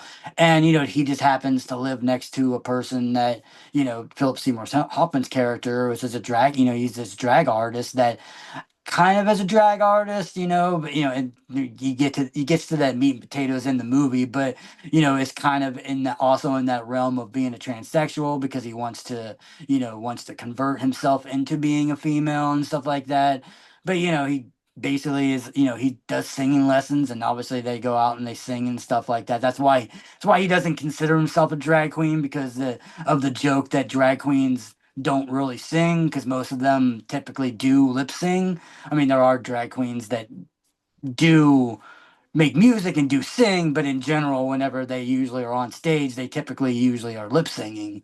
Where Yeah. his character in this movie and in the storyline, he's actually singing while they're doing all this stuff like that. So like I said, I thought it was like I said, it goes through the motions, and when it gets to the end, it's an actually like good, heartfelt kind of film. You know what I mean? About two people who are opposites of each other that kind of hated each other, and not necessarily Philip Seymour Hoffman's character. Didn't really hate Robert De Niro's character that much, but they have always argued because of Robert De Niro's bigotry all the time. But Yeah. it just goes in and says, hey man, even the two enemies can become friends. No, absolutely. And it shows at the end of the movie, where Philip's character is, is injured by multiple people and beaten down. And Robert helps, aid him with with the financial hardships and stuff like that to make sure that he's taken care of. So it definitely has that really cool, like, warm, like, happy ending, like through the darkness a little bit. And it's funny that you bring up the way you described this movie too, as we get into the next one, where you were like, you like, you're a Philip Seymour guy and hadn't really gotten into this movie as well, because that is very much like how I am with the current movie that we're going to talk about right now in Tigerland. I like Colin Farrell quite a bit. I'm a big fan of him, and I also really enjoy war movies. But for whatever reason, I really have no excuse nor explanation. Tigerland was a movie I've always known about, always been familiar with, but never actually started watching till the prep for recording came. And again, I love, I'm a huge Full Metal Jacket fan, and I like Behind Enemy Lines, and there's a lot of just great war movies that I'm a big fan of and will watch regularly. Tigerland was just not one of them, and I do fancy myself a Colin Farrell fan, so it was actually pretty cool to get to check this movie out and just kind of, visit it. I don't have it particularly high up on my war movies like that I really enjoy. But that's mostly because like the ones I'm into, I'm like really into, and Tigerland just doesn't pack the punch I need. I think it's a well-written movie, and I like the execution of the actors doing a Vietnam style movie. It just doesn't it just doesn't have it for me. But again, I enjoyed the movie just fine and did not know it was a Joel Schumacher movie till, it was time to check out the movies. And again, that's what allowed me to be like, oh, Tigerland was a Joel Schumacher movie. I know that movie. That's a Colin Farrell wartime movie. Well, guess I'm watching it. Yeah, I mean, I'm definitely in the same boat with you too. I frequent a lot of, especially Vietnam movies. I Yeah. frequent a lot of, Vietnam movies. I like a lot of war movies and stuff like that from all different types of different wars and stuff like that. But yeah, this was another one that, like I said, like you said, I'm a huge fan of Colin Farrell. As we were just talking about the Batman movie, Colin Farrell playing the Penguin. So it's like a lot of like reoccurring characters keep on coming back into Joel's stuff like that. You have he's done Batman, and obviously Colin Farrell is portrayed the Penguin. So, but like I said, yeah, I mean, yeah, it was a movie that I didn't see either. I've always heard about it, knew about it. I'm a huge fan of him. I'm a huge fan of Clifton Collins Jr. from from Boondock Saints. We've talked about before, and Yeah. and a V&D alumnus that we just did with Bug with Michael Shannon and stuff like that. I'm Yeah. a huge fan of him. I'm a huge fan of the like yeah. So like when I knew about this movie, like I thought it was a cool concept, where they basically like they take these guys that are going to go out to Vietnam and they take them to boot camp. And then after boot camp, they go into a place that's called Tigerland, which is, it's a like a a place that they kind of built to almost resemble Vietnam. So like it's meant to be like a lot of rain going down, a lot of swamps, a lot of things. The territory is supposed to be exactly the same, and it's a lot more of a and it's an extent hardcore like we're gonna put you in the worst kind of shit to kind of prep you for Vietnam and stuff like that. Yeah, and like I said, and Colin Farrell's character is kind of like this jackass comedian guy that just wants to like basically just piss everybody off and do whatever he wants to do throughout this whole entire movie. But yeah, like I said, it's definitely never was one that I remember hearing, but just never really got on my radar as far as watching it, and seeing it until, like I said, until the prep for this. And again, it was another one where, like Flawless, that what, like I said, I wouldn't put either one of those as my top list of Joel's, but I would put it in if I was to do a list of top five movies of Joel's that I didn't know of, Yeah. or wasn't as frequent of, or maybe like if you did top five hidden surprises of Joel films, I would definitely put this on in Flawless on that list because I did enjoy it. I thought it was a really good movie. I enjoyed it the whole entire time. I thought it was a cool concept. Like I said, I just like the idea of this, and Colin Farrell's character just being like this dick that's getting all these guys out of being in Vietnam and trying finding these ways because he's a smart guy apparently, knows a lot of the laws and knows what can and can't be done, and he kind of uses that for his advantage. But yeah, like I said, I like I said, it was definitely one that wasn't on my radar that I haven't seen. But I was, after watching it, I was kind of glad that I finally did, Yeah. pull the trigger and watch it. No, I'm with you on that one, Devil, for sure, man. It was a cool movie. Like it was a fun time for sure. The next movie that we're kind of getting into, I'll be honest, this one I love the actors in this movie. This movie didn't really do it for me overall. Um, it's just not really a movie that was my style to really get into. Now we're going to discuss as well the nostalgia importance that unintentionally it has as well as we talk about Bad Company. Now, of course, love Anthony Hopkins. Love my Hannibal Lecter. Um, Chris Rock is Chris Rock. Love Chris Rock. I think he's fantastic.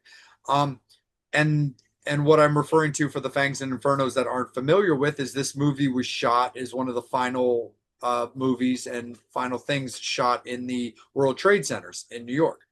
Um, the movie it's cool. It's an interesting movie. I like the concepts around what they're trying to like put out there and the direction that they're going for it. It just doesn't really work for me overall. I just don't think it's overall my style, whether it be horror or comedy or action.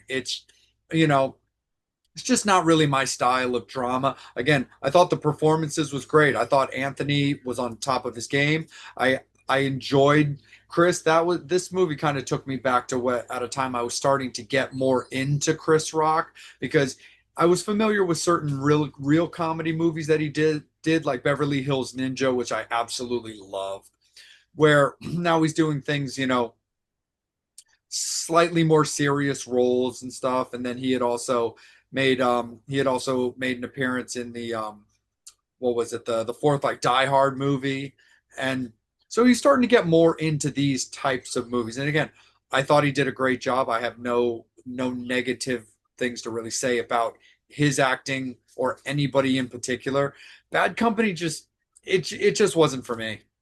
Yeah, I mean, like I said, when it comes to the, that spy kind of CIA kind of films, I like some of them. I mean, some of them are fun, some are a little bit better, some are better than others. Yeah, this one kind of like, even though it had the the cast, obviously Anthony Hopkins in this film, and it's kind of funny because you have Anthony Hopkins and you have what was her name, Brooke Smith, both from Silence of the Lambs, kind of reprising their not reprising, but kind of being back into the movie, even though they never did they in the Silence of the Lambs, they never really had a scene together because Yeah. obviously, Anthony Hopkins' character is, either locked up or free, and then Brooke is the girl in the whale at Buffalo Bill's house. So, with that stuff like that, so it's kind of cool that they had that. But, basically, the premise of the story was, pretty basic, it's same, most of you those CIA agents, like I said, those kind of like shoot 'em up kind of movies where Chris Rock's character, he plays like twins and the one dies and they got to bring in the other twin. And the other twin is completely the polar opposite, while the one was like super smart and did all stuff, did a lot of like the more of like the guns and more the CIA stuff. The other guy was more of like the street smart, him trying to Yeah, like hustle people and things like that. But I thought, the part that I always found really, really fun in the movie was, to show the difference of that, they're like, getting ready to play music and he plays Air Supply and stuff like that. The one girl in the bar was all like, yeah, yeah. And she's like the only person dancing because everybody else is like, what the fuck? Because obviously it's predominantly it's predominantly an African American bar, and they're all like, who the fuck played Air Supply? Kind of feel to it. But yeah, like I said, it was definitely one of those ones where I mean, it's not as we go whenever we go further and further into the Joels, it's not. I wouldn't go as far as saying it's the bottom of Joel's filmography, but it definitely is one that not like I said, it's a movie that I haven't seen, so it was the first time seeing this too. But I wouldn't put it like on that level with like Tigerland and Flawless, where it was the yeah, first time seeing those, and I really enjoyed it. And it's a movie, and those are two movies that I will probably frequent more again, and probably will watch again. Where Bad Company is just one of those ones where like, I watched it once. Maybe I'll probably throw it on if it's on or something like that and watch it, but it's not anything that I'm gonna go out of my way yeah. hardcore just to watch again. No, for sure, Devil. I'm definitely with you on that one. Now, on that list of Flawless and Tigerland, I absolutely put Veronica Guerin on that list because I was not familiar with this movie. I'd never even heard of this movie. And like I recognized some of the names, but I was literally like, what the fuck is this? And I check it out and I was like, okay, this is a cool, like pleasant surprise drug lord movie. I was like, I am down for the cause on this movie. And again, don't know the frequency of when I'll watch this movie more often again, but I definitely, just like you said, would put it in that Flawless and Tigerland top five, for example, where I would definitely check it out more on the regular because I definitely enjoyed this as a surprise movie for something I had no clue about. Yeah, same with me. I mean, I was again, it was another film that I didn't know much about. I've heard of it before, but I never really got into it. Just didn't know what it was about. And like the fact that they like Joel's and like we've said before in a lot of his films, he brings back a lot of actors he worked with. Bring back Colin Farrell in this one. It's got Kate Blanchett, and like I said, it's basically the story of like it's a true story, which is another part that was pretty cool and which got me into it even after I watched the film and stuff like that. I actually like did Google research about the person, about her Veronica, and found out about all this things like that, and where it's cool, where it's like this is basically like this reporter that during the time where like there were a lot of these drug lords that were running basically Ireland. She was basically doing the story about them to try to get them to push them out, what I mean? Because they even show the one scene where these kids in this town are all like playing around, like these little kids are playing around with dirty needles and things Yeah. like that, because their parents or the older brothers and sisters are all in the buildings getting high and shit like that and doing all these drugs. And yeah, she basically just kind of wanted to kind of push these guys, and she was willing to sacrifice herself and ultimately sacrificed her life Yeah. for the story about trying to get these guys out, which I thought was kind of cool. The fact that she did all this stuff like that, and did the story. She was getting death threats and all this stuff like that, and still just, just had the tenacity and the balls to say, you know what, you're not going to push me to stop the story. And then, like I said, ultimately, it got her killed. But, because of her actions,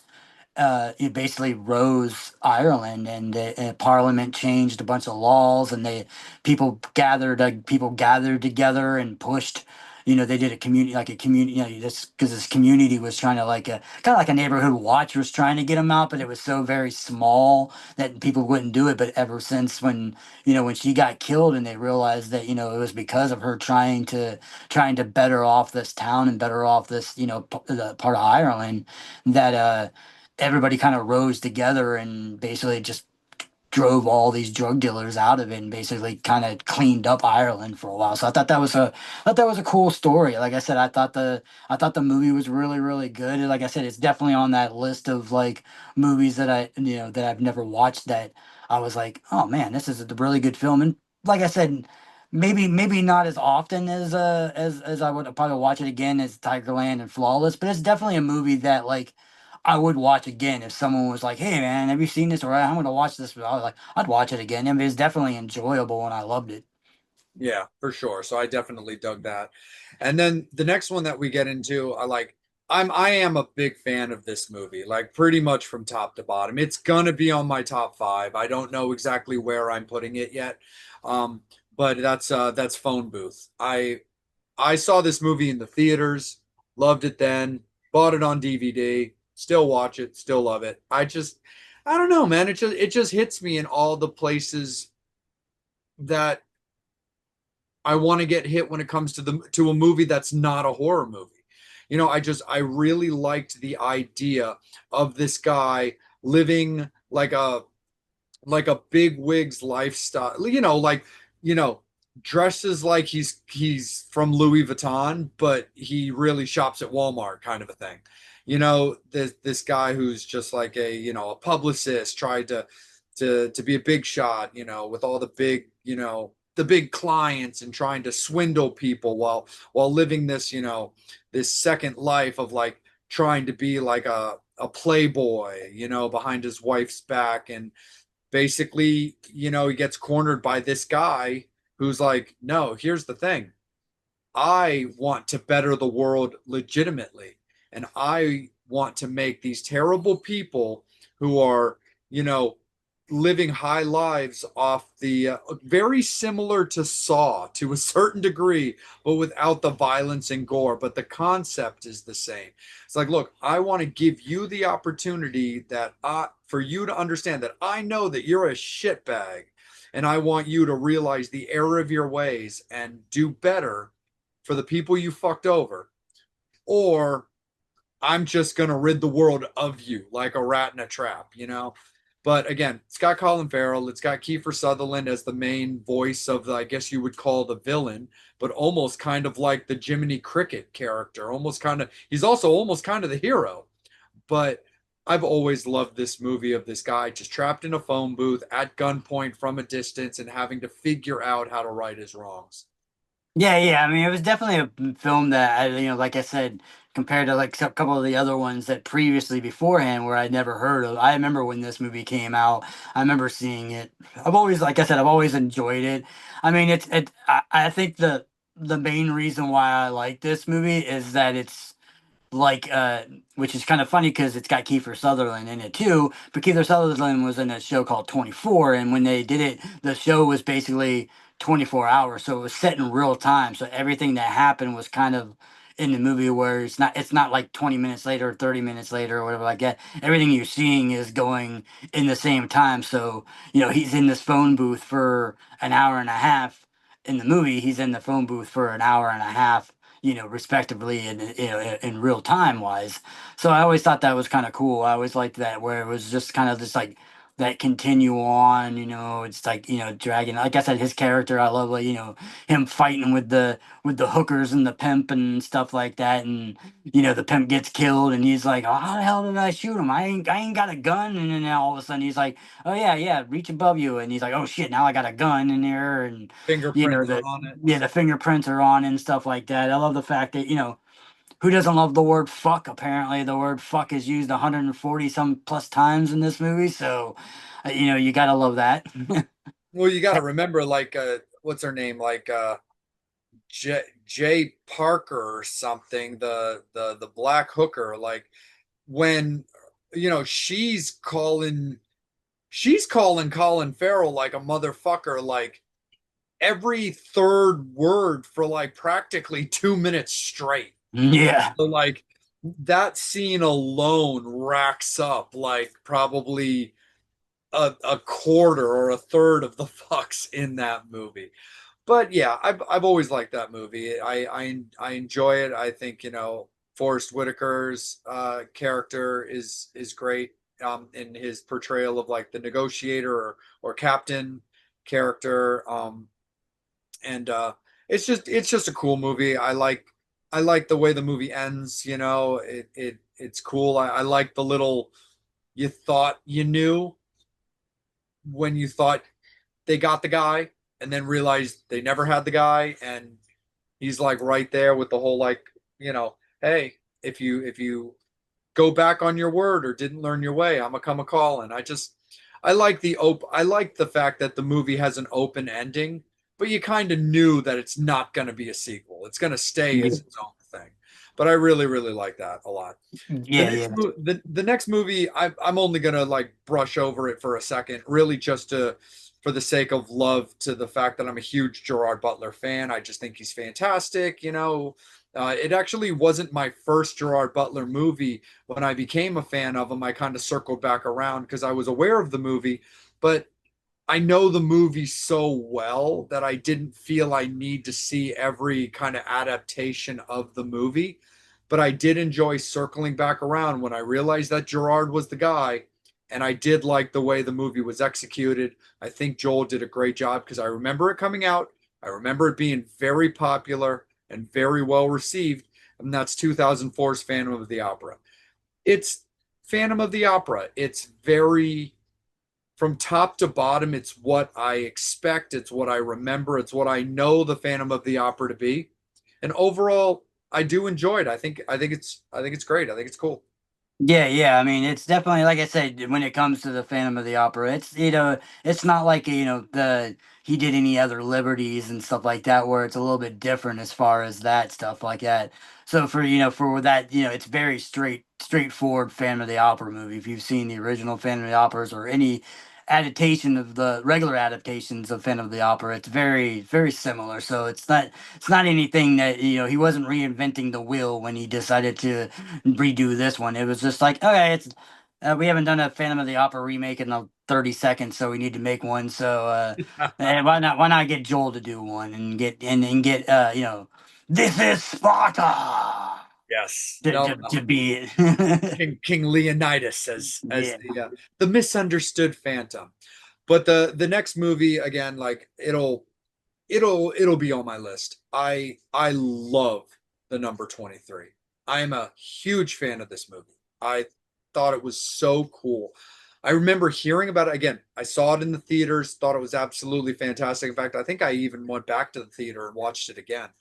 But I was so intrigued in the idea of Jim Carrey playing basically a homicidal maniac that was not tied to comedy. I loved the idea of this psychological thriller of like Jim Carrey playing like kind of a schizophrenic. And I really thought Jim did a great job. I was always very into the concept when I heard about this movie and went and saw it also kind of out of curiosity because again, I know Ace Ventura and I know, you know, Once Bitten and I know the Cable Guy and the Riddler, so on and Dumb and Dumber, so on and so forth. I was very intrigued and genuinely interested in this movie when I heard that it was coming out and saw the casting for it. The posters I thought were very cool, very creepy, just interesting. And I wasn't disappointed. I genuinely always loved the way that number 23 was done. I just thought it was a really cool concept of things that we that I've heard people talk about in everyday life of like noticing numbers or letters that always seem to appear, how things add up or divide or multiply. I've always loved this movie. Yeah, yeah, that's when you were talking about the numbers and things like that. It's kind of cool with a little bit of tidbit that they came with it. You know, the being the number 23 and that movie's about like numbers repeating and things like that, where Jim Carrey was actually paid $23 million to make this movie, which I thought was kind of interesting. The DVD, if you watch it, has 23 chapters, which Yep. is kind of cool. And you know, when we go through all the filmography of Joel, he actually made 23, you know, feature films, Yeah. by the time of his death. So I thought that was kind of creepy. But yeah, to me, when this movie came out, I'm on the polar opposite of this.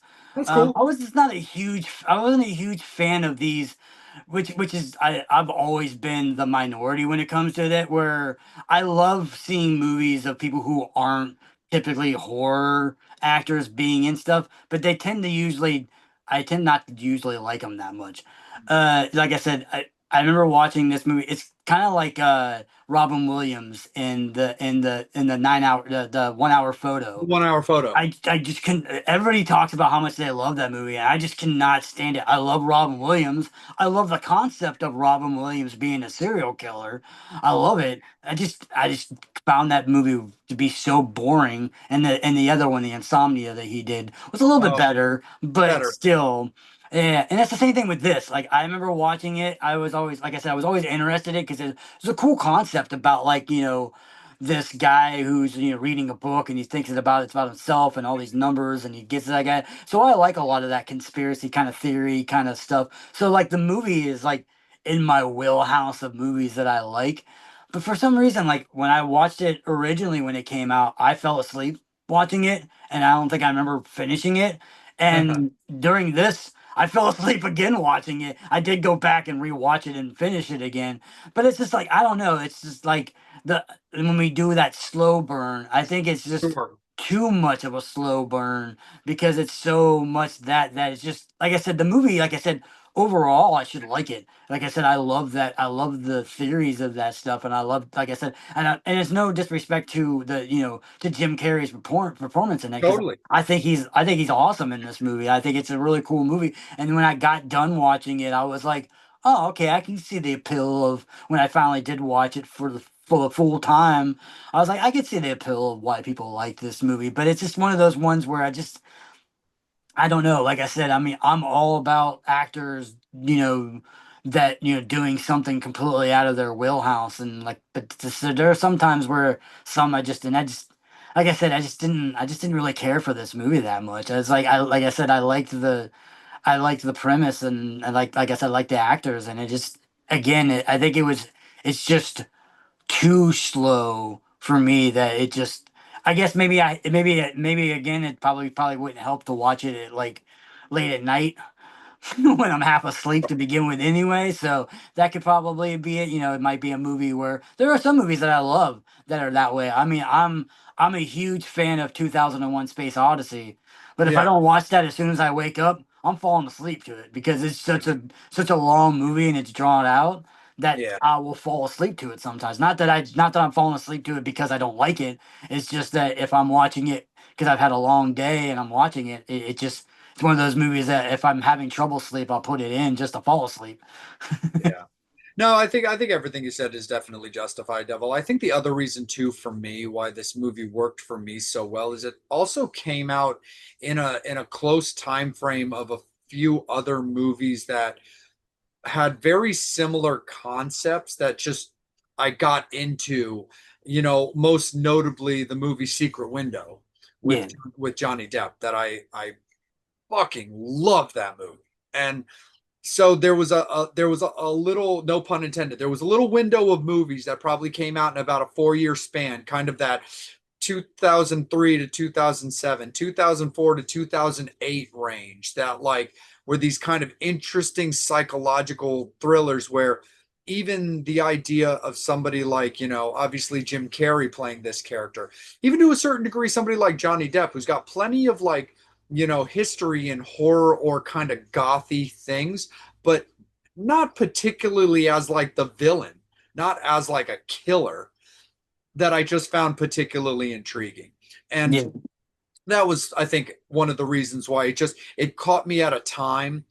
I don't believe it to be a phase for me personally, because I still really like the movie. Like I said, we just, just opposites attract on this one for Which is Warner kind of Brothers. funny too, because I'm not I know people give me shit, Miss Devil gives me shit about it too. I'm not a huge fan of The Secret Window either, even No, though you asshole. even though I know it's a Stephen King movie, and I Right. love Johnny Depp, and I love the story behind it, and I love it. It's just one of those movies that when I watch it, just I find it just ratherly slow burning boring. Sure. It's just to an extent. Like I said, I've watched it enough times where I kind of enjoy it a little bit more now than I did when I was younger. But yeah, Mhm. when you said Secret Window, I'm like, oh God, I'm like, I was like, I disliked that movie almost about as much as like I said, not dislike, but not enjoy it nearly as much. I'm like, Yeah. I'm on that fence where like a lot of horror fans talk about, like I said, that Secret Room or like I said, that 1 hour photo, and everybody talks about it. I'm like, I just found them boring. I'm like, it's just, like I said, I particularly like a lot of like I said, I mean, there's Stephen King movies that a lot of people like that I don't like, and I found ones that some that like and some that don't like. But yeah, in general, I'm like, it's one of those ones. No, absolutely. And when we get to like as we get towards our last couple of movies, for Joel's filmography and the stuff that we're kind of like highlighting, like this next one we're talking about is this one makes me actually like a little sad, because like I liked the movie just fine, but I remember stumbling across this movie more because I saw like the DVD, and it made me like kind of interested and got me kind of excited. And I saw that it was Joel, and I like Dominic Purcell because while he's not the most badass, coolest vampire ever, I really didn't hate him. I liked his portrayal in Blade Trinity, but I was like really stoked about Blood Creek based on what I saw, and it left me kind of wanting. I was a little sad on this one. I mean, look, a thumbs up to Zombie Horses, bro, but I, I, I, I, I fell a long way on Blood Creek, man. When I went into this movie, kind of hype.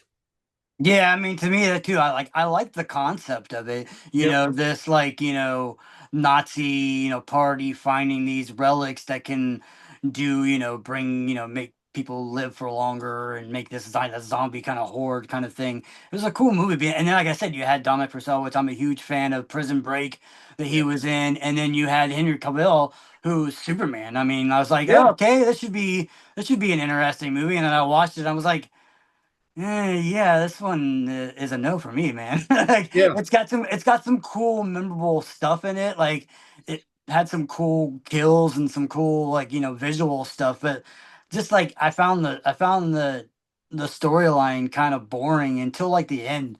Till like the more the end when there was like you found out that there were more farms that were still built the same way, so they kind of gave an idea of maybe a possibility of a sequel that Yeah. he was gonna go around and then never got it. But yeah, yeah, it was just like, okay, this is a cool concept. You got Nazi vampires, vampires, zombies, whatever. I'm like, okay, cool. I mean, it's been done before, but Yeah. I'm all for it. I'm all for it. And then it's like, then you get to it, and it's like, yeah, yeah, yeah. This one's definitely the low end for the Joel films. Yeah, it definitely made me sad, And again, great album, great DVD cover, got my attention, made me interested. Yeah, it just kind of hurt my feelings. And unfortunately, as we get to our last movie for the evening and the segment of Joel, I want to precursor this devil with putting it out there again. Look, we love Joel, awesome. Lost Boys, so many great movies, great career. Wish that we still had him to this day. Wish you and I would still have a shot to have gotten him on our beloved Lost Boys memorabilia. But unfortunately, we end on a little bit of a downer too, of just another director we love that didn't quite have a lot of good luck at the end of their filmography, and that's in Trespass, which again, love Nicolas Cage. Man can do no wrong. Big fan, Mandy, Snake Eyes, etc., etc., etc. Nicole Kidman. What's not to love about Nicole Kidman? big blockbuster budget, should have made a bazillion dollars, didn't even make its budget. Yeah.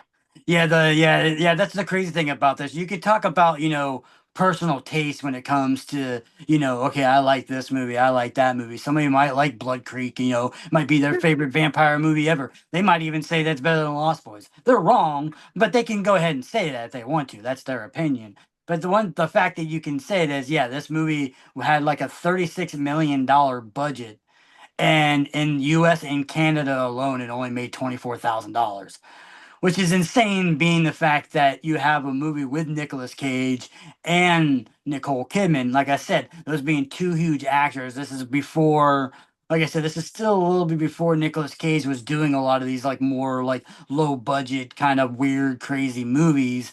Yeah, So, you would think that, it goes, and like I said, it's like, it seems to be a trend on a lot of these directors that, the last couple movies they do, it tends to be like such a sour note. But then again, like I said, I mean, it's never gonna deter us from, from not loving Joel's movie. He's done way too many movies that we've talked about that that are iconic films that are gonna live on forever, and Joel's gonna live on forever. yeah, And no one's gonna be able to take him down, even Blood Creek and Trespass, which I found Trespass a little bit more better than Blood Creek. At least I thought it was a somewhat decent movie. It was, it was flawed in a lot of ways, but it had that same. I mean, it was, like I said, I think it was the fact that it was at the same time there were so many of those type of movies where like the break-ins, or the movies with with Liam Neeson. I have a kind of skill of killing people. Those kind of like movies just became so big that this movie kind of like was like the back burner of those kind of things. And like yeah. I said, I mean I guess the only good promising part of this whole entire movie, is going to be Nicole Kidman, because she looks good and she's always looked good, and you can at least enjoy the little bit of body that you see from her and in this movie. But yeah, even Nicole Kidman couldn't save Trespass. But like I said, it's just it's just sad that sometimes where when we lose these directors that people are gonna go, okay, what was this first movie? Okay, you're thinking Incredible Shrinking Woman. But even if you go like big movie, even if you go big movie, you go DC Cab or St. Elmo's Fire or Lost Boys, as far as like those are really big, huge movies to start off with, and then in the middle, he's got some other big ones, and then he kind of goes down a little bit, then gets a couple other big ones again, and then kind of goes down. So it's like, people think about it, it's like the first movie and the last movie is, you're only usually as good as those. It kind of does leave a little bit of a sour taste in it, but that's a good thing about, about Joel movies, is it's all perspective. I mean, like I said, maybe somebody, I mean, obviously not enough people like Trespass that it made absolutely no money, but there's got to be somebody out there that probably was like, oh my God, this is the greatest film ever made. I mean, kudos to you. But anyway, like I said, at least we have these other Joel movies that will definitely live on, and that we get to cherish. And like I said, I mean, unfortunately, like I said, not only do I wish the man was still alive so we can see some other movies that he would do, I'd love to see where his career would have went.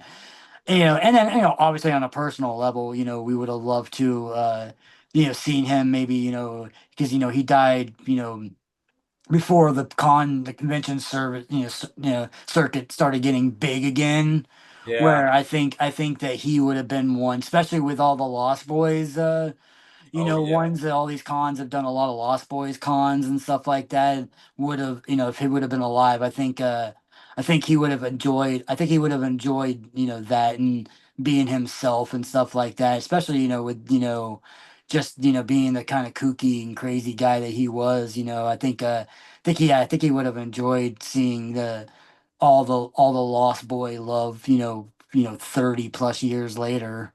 Definitely, Devil. I'm 100% with you on that. And to be honest, it's kind of like a closing thought. If we still had Joel today, I would have loved, not only do I wish we just had Joel still to this day, I would really be kind of curious to see what the last year's Crow movie with Bill Skarsgård could have potentially been, maybe what direction they potentially could have gone, should Joel have still been with us as a potential director candidate for that movie. Yeah, Being that he's got that experience with stuff like The Lost Boys and can kind of look at things from maybe a different angle, or understand maybe how the young folk kind of would gravitate to certain things, with the opportunity, knowing that he directed one probably the number one vampire cult movie, and have the ability to remake the number one cult gothic movie. You know what I mean? So that would have been potentially been a very interesting potential scenario if Joel was still with us. yeah, Should he have maybe been considered as the director for the Crow movie, and maybe we would have gotten something completely different that we would have not quite all have quite as yeah. hated quite as much as we did. I'm But that yeah, I'm kind of curious though, because I mean, I don't have the ability. I know you have your phone, so you probably have the ability. What year did Joel pass away? And then what year did that second Lost Boys movie came out? Because I'm kind of curious of whether or not he was still alive when the second Lost Boys movie came out. Because if he wasn't, I'd be kind of curious on if he was still alive, would he have done a sequel to Lost Boys? Oh, he was definitely still alive. I can just tell you that outright because Joel passed away in 2020. Okay, yeah, 'cause I couldn't remember. I couldn't remember. I remember it wasn't that long ago, but I couldn't remember if it'd been so he would have been alive when all three of the Yeah, Lost Boys movies would have been made. So that's yeah. why I was just kind of curious on whether or not they even attempted to try to get him on it. I mean, it could have been a possibility. I mean, I know we're huge Lost Boys fans, but those other Lost Boys movies are not the greatest films. So maybe they may have came to him and he looked at the script and was like, "Nah, I'm not. I made that masterpiece and I did my Lost Boys. I am not. I put my name on some shit, but I'm not gonna put my name on that shit." If you and I get the opportunity, hopefully that, and hopefully we do, and I think you and I have the ability to get him, is if you and I get the opportunity to sit back down with Corey Feldman, I I think he might probably be one of the better people to actually to tell us that could maybe actually tell us if Joel was in talks or in consideration or Or something. even, or even the what's his name, the other guy, the other Frog brother, because I Well, know even he was Jameson in. Newlander, but he He was was such in. a secondary character because his character basically got killed off because he got turned into a vampire. Yeah, But I will say when it does but he come was to there. I those, mean, oh yeah. And when it comes to those movies, and who knows, maybe down the line we do an actual Lost Boys episode where we do just break down all the whole trilogy, and talk a little bit about the comic book series and the Lost Girls talk and all that kind of stuff. I personally didn't hate the second movie, the one that they yeah, called The Tribe. yeah, that Uh, was okay. I felt it was okay. Yeah, It had some fun to it. I enjoyed it pretty good. The third movie, The Thirst, where they're trying to make it about a party drug and stuff like that, that was so difficult to watch. Like yeah, that one hurt my feelings. But I I'll put up a bit of a fight for The Tribe because I think as far as a Lost Boys sequel that didn't go the direction they had been trying to go because they couldn't make it work for whatever reason. That just kind of is the way it is. But Fangs and Infernos, that's the way we are going to leave it. So much love and admiration and respect to the great Joel Schumacher.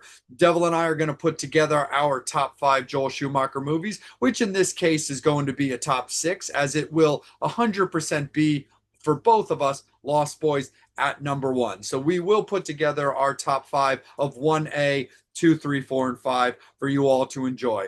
But that is how it's going to be, and that is where it shall stay for this episode, our tribute, our discussion on the late, great Joel Schumacher. Horns up, fangs out.